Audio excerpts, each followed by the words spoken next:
السلام علیکم ورحمۃ اللہ وبرکاتہ۔ دوستو، میں آج بات کرنے چاہ رہا ہوں انڈیا کے غلام نبی آزاد۔ انہوں نے پچھلے دنوں ریٹائرمنٹ لے لی ہے سیاست سے، اور ان کی جو الوداعی تقریر ہوئی ہے نا، جو راجیہ سبھا میں انہوں نے کی ہے، ان میں انہوں نے اس طرح کچھ ذکر کیا ہے کہ ہم one of those fortunate enough people اور fortunate people who did not go to Pakistan, کہ میں ان خوش قسمت لوگوں میں سے ہوں جو پاکستان میں نہیں گئے کیونکہ پاکستان کے حالات پڑھ کر، اور میں بہت پراؤڈ ہوں کہ میں ہندوستانی مسلمان ہوں۔ اور اس طرح تو حالانکہ جو بات ہو رہی تھی وہ ان کی ریٹائرمنٹ کی ہو رہی تھی یا سیاست سے کنارہ کشی کی ہو رہی تھی، لیکن اس میں بالکل کوئی ضرورت بھی نہیں تھی کہ پاکستان کا ذکر کیا جائے اور اس کو پاکستان کو لا کھڑا کیا جائے اور اس کے بارے میں عرضہ رسائی کی جائے اور یہ کہا بھی جائے کہ میں بہت خوش قسمت ہوں کہ میں نہیں گیا۔ تو میں آئے روز یہ کچھ نہ کچھ پاکستان، جو اتنی ہندو نہیں باتیں کرتے ہوں گے، جو ہمارے جو وہاں کے رہنے والے مسلمان رہ گئے ہیں وہاں پر، جو پاکستان کا حصہ نہیں بن سکے تھے کسی ریزن سے، وہاں رہ گئے تھے، وہ جو ہے جتنی عرضہ رسائی کرتے ہیں، وہ غم و غصے کا جتنا اظہار کرتے ہیں، بندہ سوچوں میں پڑ جاتا ہے کہ یار پاکستان نے آپ کا کیا بگاڑا تھا، یا پاکستانی سیاستدان نے یا کسی نے انڈیویجولی آپ کو کیا کہا ہے۔ پاکستان بننا تھا، بن گیا، بنگلہ دیش بھی بن گیا، تو بیسیکلی انڈیا سے 3 ملک بن گئے۔ تو 3 ملک بن گئے، آپ کا غصہ بنگلہ دیش کے بارے میں تو نہیں ہے لیکن پاکستان کے بارے میں۔ 2 اور بھائی ہیں، یہ اسد الدین اویسی اور اکبر الدین اویسی۔ اکبر الدین اویسی جو ہے وہ اتنے پاکستان کے کرٹک نہیں ہیں، وہ چھوٹے بھائی ہیں اسد الدین اویسی کے۔ اسد الدین اویسی جو ہے وہ بہت ہی پاکستان کے کرٹک ہیں۔ وہ حیدرآباد سے دونوں الیکشن لڑتے ہیں اور بہت میجارٹی سے بنتے ہیں، واقعی وہاں ان کا ہولڈ ہے، لیکن جب بھی وہ پاکستان کی بات کرتا ہے، اسپیشلی جو بڑا بھائی ہے، تو وہ بس نہ عرضہ رسائی کرتا، ہر وقت اس کا کام ہے کہ پاکستان کے خلاف کچھ نہ کچھ کہتے رہنا۔ وہ قائد اعظم کو محمد علی بھی نہیں کہتا، محمد علی جناح بھی نہیں کہتا، وہ اس کو جناح کہتا ہے۔ جناح، ہم نے جناح کی بات نہیں سنی تھی۔ اب بندہ تم سے پوچھے کہ تم سے پوچھنے والا کون تھا، تمہاری کیا حیثیت ہے؟ کہہ جائے کہ تمہارا باپ بھی لیڈر تھا، لیکن تمہاری کیا حیثیت تھی کہ تم سے قائد اعظم جیسا بندہ پوچھتا کہ بتاؤ کہ ہم کیا کریں۔ پاکستان بننا تھا تو بن گیا، اچھا بنا برا بنا جیسا بھی بنا زندگی لوگ گزار رہے ہیں، اور آپ لوگوں سے بہتر زندگی گزار رہے ہیں۔ جہاں ہم آئے ایسے بول سکتے ہیں۔ آپ تو ہندوؤں کو خوش کرنے کے لیے اپنی کہانی سناتے ہی رہتے ہو، وفاداری کے گیت گاتے رہتے ہو، اس لیے کہ وہ خوش رہے۔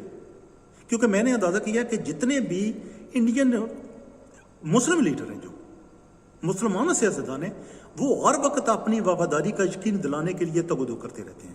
وہ کچھ نہ کچھ کہتے ہی رہتے ہیں، ہمیشہ کوئی ایسی باتیں کرتے رہتے ہیں تک جو ہندو میجارٹی ہندوستان ہے وہ خوش رہے ان سے۔ اگر آپ غور کیجئے، میں آپ کو بتانا چاہ رہا ہوں، یہ بات بہت امپورٹنٹ اور اہم بات میں آپ کرنے جا رہا ہوں، کہ آپ نے کبھی سوچا ہے کہ کشمیر کے لوگ کس طرح سفر کر رہے ہیں وہاں پر؟ ان کو گولیاں ماری جاتی ہیں، پیلٹ ماری جاتے ہیں، ان کو اندھا کر دیا جاتا ہے، ماؤں بہنوں کی عصمت دری کی جاتی ہے، قتل و غارت گری کا بازار گرم رہتا ہے ہر وقت۔ 8-9 لاکھ فوج وہاں کھڑی ہے انڈیا کی۔ کبھی آپ نے ایک بھی انڈین مسلم کا سنا کہ اس نے کبھی اس کے بارے میں کچھ احتجاج کیا اور کچھ بات کہی ہو؟ بتائیے مجھے۔ یہی معاملات ہو رہے تھے جب یہ اسد الدین اویسی ہے نا، جو ملنے چلا گیا تھا عمر فاروق کو، تو اس نے کہا تھا کہ میں آپ سے نہیں ملنا چاہتا، کیونکہ اس نے ایسی باتیں وہاں جا کر کرنی تھی۔ یہ چمچا بن کر گیا تھا مودی گورنمنٹ کا وہاں پر، کہ ان کو کہنے کے لیے کہ آپ آرام سے رہو تو اور سدھر جاؤ۔ تو اس نے کہا میں اس سے نہیں ملنا چاہتا کیونکہ وہ اس کو جانتا ہے۔ یہی اسد الدین اویسی ہے جو پاکستان ایک دفعہ آیا تھا اور احمد امیر نے اس کو بلا لیا تھا، اور اس نے جو بہت زیادہ صحافی جو اس انٹرویو میں تھے، لیکن سب کی اس نے ماں بہن ایک کر دی تھی پاکستانیوں کی، کیونکہ بہت چرب زبان ہے یہ۔ تو ایسے کنٹروورشل جو بندے ہوتے ہیں ان کو ایسے انٹرویو میں بلایا نہیں جاتا، بلکہ ان کو چترول کی جاتی ہے ان کی۔ تو میں جب سوچتا ہوں ان کو، تو میں سوچتا ہوں یار یہ کیسے بنے ہیں کہ کشمیر کے بارے میں ایک لفظ بھی نہیں کہیں گے، یہ کبھی نہیں کہیں گے کہ یہاں غلط ہو رہا ہے اور ہمیں ایسا نہیں کرنا چاہیے۔ نہیں، آزادی کی بات نہ ان کی کرو، ان پہ جو ظلم و بربریت کے پہاڑ ڈائے جاتے ہیں ان کے بارے میں تو بات کر سکتی ہوں، لیکن کبھی نہیں کی۔ لیکن پاکستان کے بارے میں ہمیشہ